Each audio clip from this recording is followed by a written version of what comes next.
questions like, why are girls going through periods so much earlier? Well, if you ask the New York Times, they'll write a headline that says, girls are going through puberty way earlier, and no one has any idea why.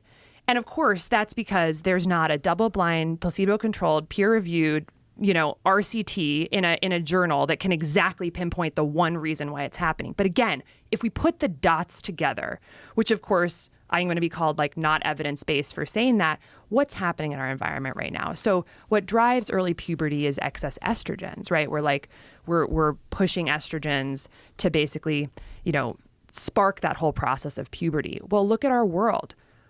Where are these why would we be having extra estrogens? Well, let's look at our environment, the plastics. So we've got plastics, as you know, everywhere. I love, you were talking about this, I think, with Brigham, like you've got the metal cups and I love it. But like there have been 8 billion metric tons of plastic produced on planet Earth since about 1907 when plastic was commercialized.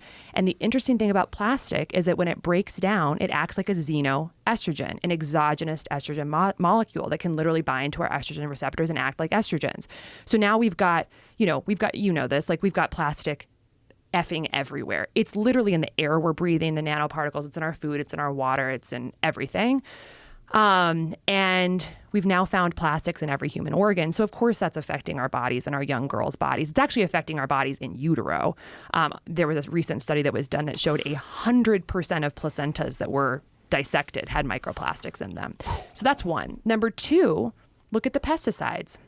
So there are pesticides actually where their molecular activity is to increase aromatase, the enzyme that converts testosterone to estrogen.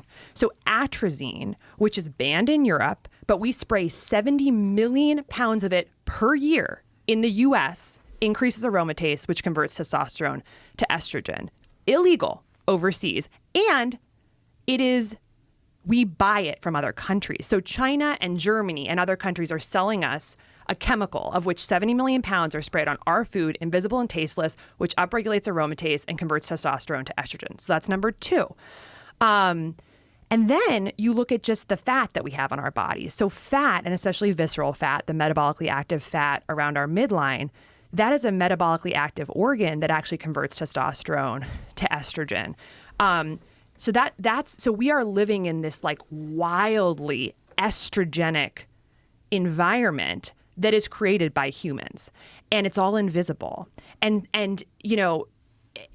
again, it's like, how would you even do the study, right, to show that? Right. And yet if you put the pieces together, it's very clear. Now, go into later life and talking about estrogens, we've got a huge percentage of American women on birth control pills. That's of course hopefully post puberty, but we're putting women on exogenous estrogens for acne, for PCOS, for menstrual irregularity, sometimes of course for actual birth control. But it's like it's very ubiquitous now in the environment, and it's like when you kind of know this stuff, you're like, how are we allowing this to happen? And then of course it's affecting boys too, right? And so I kind of just think about this world we're living in where it's tons of estrogens. It's not like there's a bunch of exogenous testosterones, right? It's not like the plastics are also stimulating testosterone. So you've got these estrogens, then we're barreled with sugar, and it's literally like it's in our kids' school lunches, the sugar everywhere. Sugar is driving the visceral fat in kids, which is turning estrogen to testosterone. So it's like we live in a world that's basically feminizing us,